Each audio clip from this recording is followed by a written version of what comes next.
साहेब आपला एक video viral होतोय हा खूप मोठ्या षडयंत्राचा भाग आहे। ओबीसी मध्ये फूट पाडण्याचा हा प्रयत्न आहे। हा फेक व्हिडिओ आहे, एवढंच मी माझ्या ओबीसी बांधवांना अगदी जबाबदारीने सांगेन।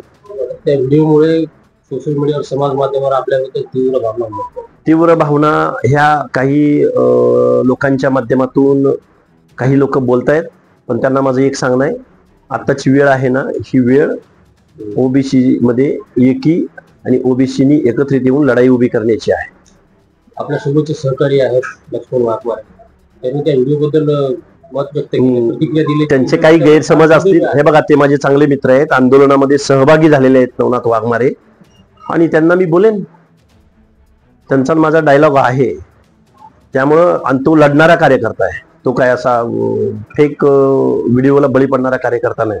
मला जेवढे नवनाथ वाघमारे माहिती आहेत तेवढे, पण त्यांच्या मनात काही गैरसमज असेल तर मी त्यांच्याशी फोनवर बोलेन। दुर्दैव व्यक्त केले आणि लक्ष्मण हाके यांनी माफी मागायला पाहिजे असं सुद्धा बोलले। लक्ष्मण हाके महाराष्ट्रामध्ये गेल्या 2 वर्षापासून काय करतोय काय नाही करत माझ्या ओबीसी बांधवांना माहित आहे। त्यामुळं असा प्रश्नच उद्भवत नाही, मी जी चूक केलीच नाही त्या चुकीची माफी मागायचा प्रश्न येतच नाही।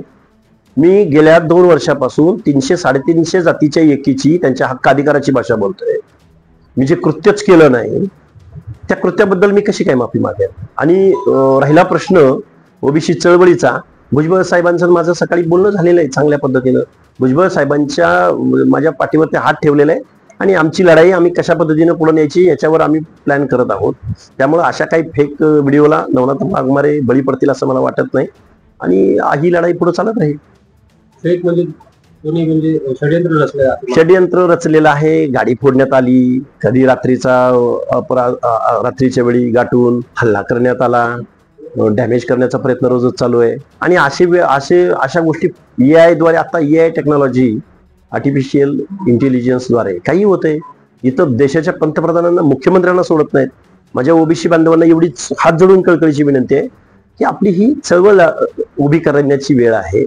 त्यामुळे आता पंतप्रधानांना सोडलं जात नाही, तर मी तर छोटा आंदोलक आहे, रोज हजारो लोकांमध्ये सामील होणारा कार्यकर्ता आहे।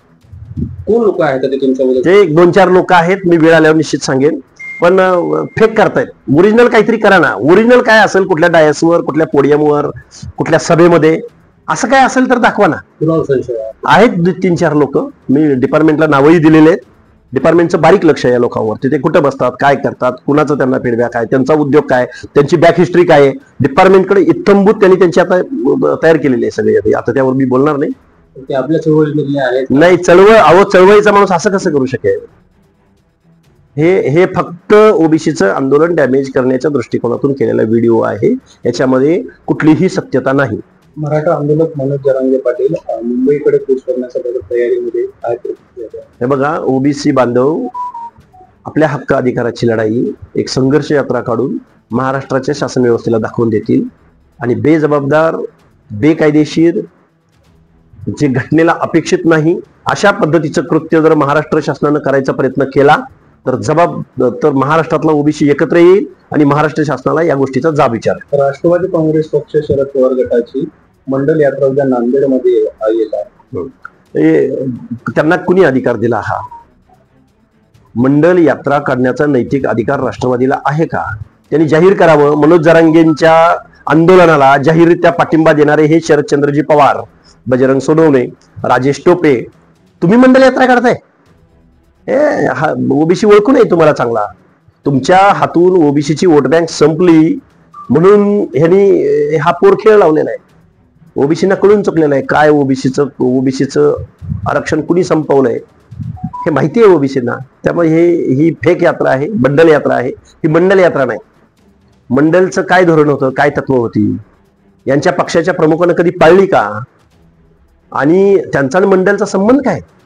मंडल आयोग इम्प्लिमेंट होत होता देशभरामध्ये, योगायोगाने हे महाराष्ट्राचे मुख्यमंत्री होते आणि त्यांची सही झाली। इथं कुठलाही मुख्यमंत्री असता तर ही सही होणेच होती, पण मंडल आयोगाच्या किती शिफारशी लागू झाल्या? त्यामुळं ह्यांना नैतिक अधिकार नाही। मंडलचं नाव घेण्याचा सुद्धा नैतिक अधिकार ना पवारांना आहे, ना राष्ट्रवादी पक्षाला आहे।